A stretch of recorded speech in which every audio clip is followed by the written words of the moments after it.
ओम गंग गणपते नमः। आप सभी का आपके अपने चैनल हिंदी स्टोरी बुक पर बहुत बहुत स्वागत है। आप सभी पर ईश्वर की कृपा सदा बनी रहे।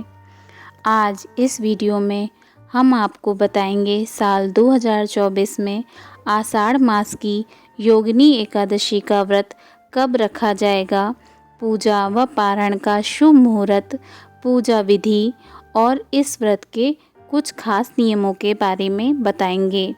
साथ ही योगिनी एकादशी व्रत कथा सुनेंगे। आषाढ़ मास के कृष्ण पक्ष की 11वीं तिथि पर योगिनी एकादशी का व्रत रखा जाता है। भगवान श्री कृष्ण ने स्वयं युधिष्ठिर को योगिनी एकादशी के महत्व के बारे में बताया था। ऐसी मान्यता है कि जो इस व्रत को करता है उसे पृथ्वी पर सभी तरह के सुख प्राप्त होते हैं। व्यक्ति जन्म मरण के बंधन से मुक्ति पाता है। योगिनी एकादशी का व्रत करने से 88,000 ब्राह्मणों को भोजन कराने के समान फल की प्राप्ति होती है और व्रती को बैकुंठ धाम की प्राप्ति होती है। आइए जानते हैं साल 2024 में योगिनी एकादशी का व्रत कब रखा जाएगा और पूजा का शुभ मुहूर्त। पंचांग के अनुसार आषाढ़ माह के कृष्ण पक्ष की एकादशी तिथि की शुरुआत 1 जुलाई 2024 को सुबह 10:26 पर होगी और समाप्ति 2 जुलाई 2024 को सुबह 8:42 पर होगी। शास्त्रों के अनुसार एकादशी व्रत उदया तिथि में मान्य होता है। ऐसे में इस साल योगिनी एकादशी 2 जुलाई दिन मंगलवार को मनाई जाएगी। योगिनी एकादशी का शुभ मुहूर्त।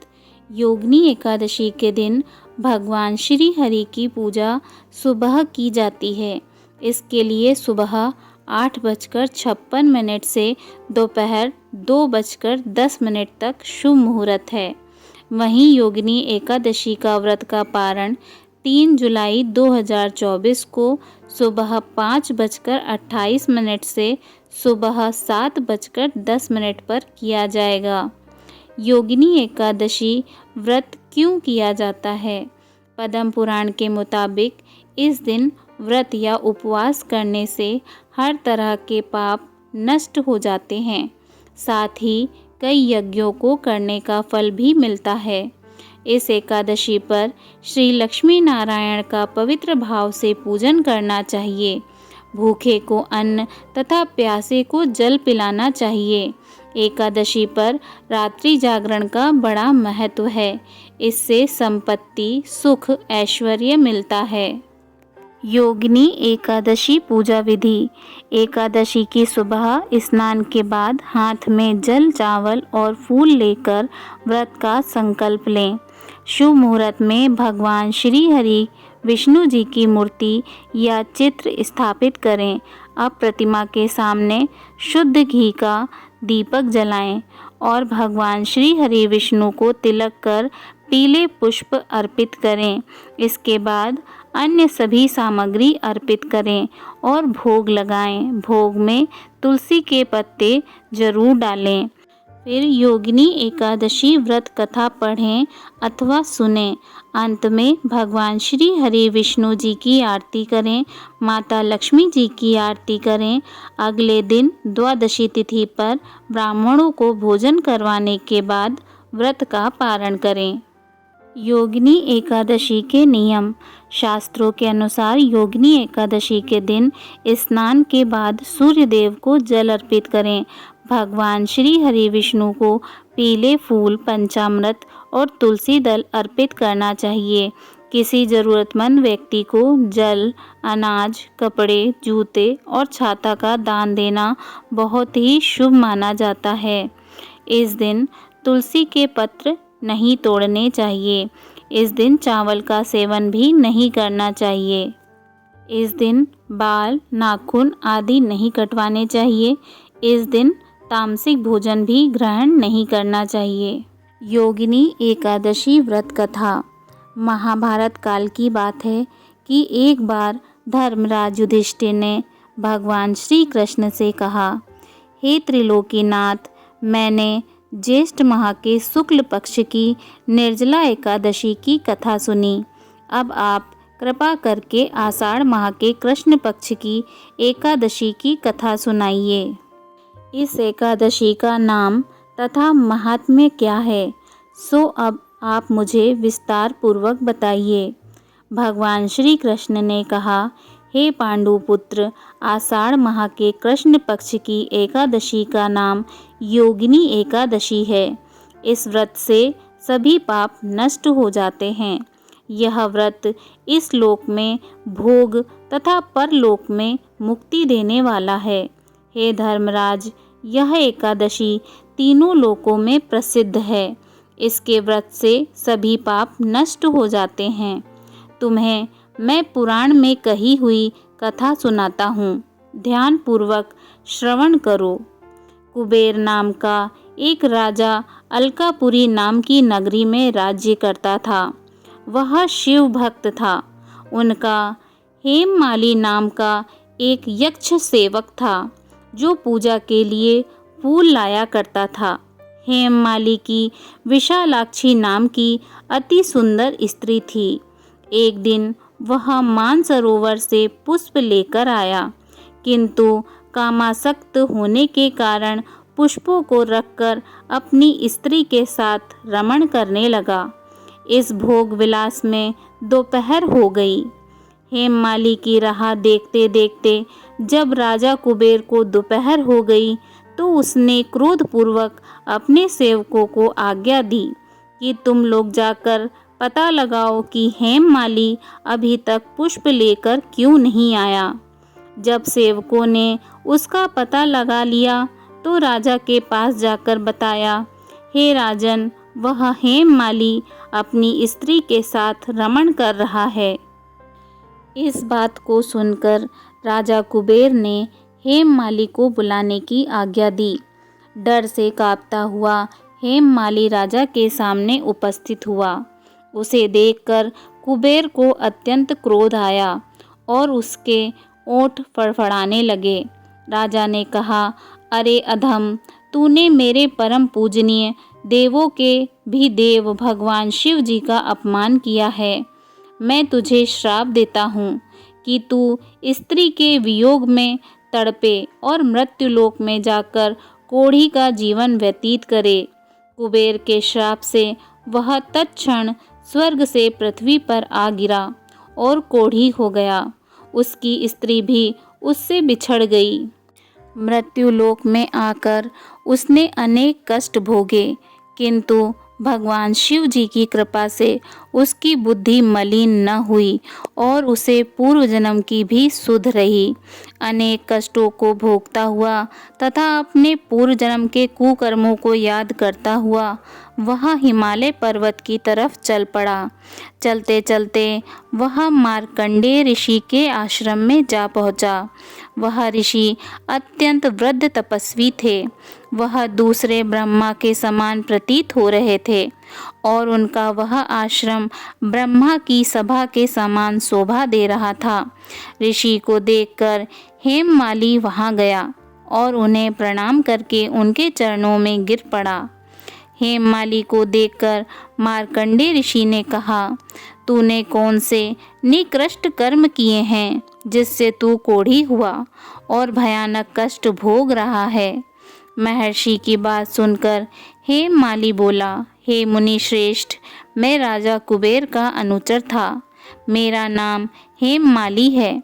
मैं प्रतिदिन मानसरोवर से फूल लाकर भगवान शिव जी की पूजा के समय कुबेर को दिया करता था। एक दिन पत्नी सहवास के सुख में फंस जाने के कारण मुझे समय का ज्ञान ही नहीं रहा और दोपहर तक पुष्प न पहुंचा सका। तब उन्होंने मुझे श्राप दिया कि तू अपनी स्त्री का वियोग और मृत्युलोक में जाकर कोढ़ी बनकर दुख भोग। इस कारण मैं कोढ़ी हो गया हूँ तथा पृथ्वी पर आकर भयंकर कष्ट भोग रहा हूँ। अतः कृपा करके आप कोई ऐसा उपाय बतलाइए जिससे मेरी मुक्ति हो। मार्कंडेय ऋषि ने कहा, हे हेममाली, तूने मेरे सम्मुख सत्य वचन कहे हैं। इसलिए मैं तेरे उद्धार के लिए एक व्रत बताता हूँ। यदि तू आषाढ़ माह के कृष्ण पक्ष की योगिनी नामक एकादशी का विधान पूर्वक व्रत करेगा तो तेरे सभी पाप नष्ट हो जाएंगे। महर्षि के वचन सुन हेममाली अति प्रसन्न हुआ और उनके वचनों के अनुसार योगिनी एकादशी का विधान पूर्वक व्रत करने लगा। इस व्रत के प्रभाव से अपने पुराने स्वरूप में आ गया और अपनी स्त्री के साथ सुखपूर्वक रहने लगा। भगवान श्री कृष्ण ने कहा, हे राजन, इस योगिनी एकादशी की कथा का फल 88,000 ब्राह्मणों को भोजन कराने के बराबर है। इसके व्रत से सभी पाप नष्ट हो जाते हैं और अंत में मोक्ष प्राप्त करके प्राणी स्वर्ग का अधिकारी बनता है। बोलिए श्री हरि विष्णु भगवान की जय। आरती। ओम जय जगदीश हरे, स्वामी जय जगदीश हरे। भक्त जनों के संकट, दास जनों के संकट क्षण में दूर करे। ओम जय जगदीश हरे। जो ध्यावे फल पावे, दुख बिन से मन का। स्वामी दुख बिन से मन का। सुख संपत्ति घर आवे, सुख संपत्ति घर आवे। कष्ट मिटे तन का। ओम जय जगदीश हरे। मात पिता तुम मेरे, शरण गहूँ मैं किसकी। स्वामी शरण गहूँ मैं किसकी। तुम बिन और न दूजा, प्रभु बिन और न दूजा। आस करूँ मैं जिसकी। ओम जय जगदीश हरे।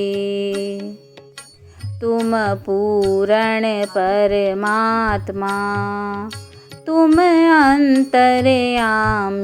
स्वामी तुम अंतर्यामी। पार ब्रह्म परमेश्वर, पार ब्रह्म परमेश्वर। तुम सबके स्वामी। ओम जय जगदीश हरे। तुम करुणा के सागर, तुम पालन करता। स्वामी तुम पालन करता। मैं मूरख फल कामी, मैं सेवक तुम स्वामी। कृपा करो भरता। ओम जय जगदीश हरे। तुम हो एक अगोचर, सबके प्राणपति। स्वामी सबके प्राणपति। किस विधि मिलूं दया मैं, किस विधि मिलूं दया मैं। तुमको मैं कुमति। ओम जय जगदीश हरे। दीन बंधु दुख हरता, तुम ठाकुर मेरे। स्वामी तुम ठाकुर मेरे। अपने हाथ उठाओ, अपनी शरण लगाओ। द्वार पड़ी तेरे। ओम जय जगदीश हरे। विषय विकार मिटाओ, पाप हरो देवा। स्वामी पाप हरो देवा। श्रद्धा भक्ति बढ़ाओ, श्रद्धा भक्ति बढ़ाओ, संतन की सेवा। ओम जय जगदीश हरे, ओम जय जगदीश हरे, स्वामी जय जगदीश हरे। भक्त जनों के संकट, दास जनों के संकट क्षण में दूर करे। ओम जय जगदीश हरे। बोलिए श्री हरि भगवान विष्णु जी की जय। आप सभी से निवेदन है कि कथा सुनने के बाद कमेंट बॉक्स में ओम नमो भगवते वासुदेवाय लिखना ना भूलें और मेरे चैनल को लाइक और सब्सक्राइब करें। धन्यवाद। जय श्री राधे कृष्णा।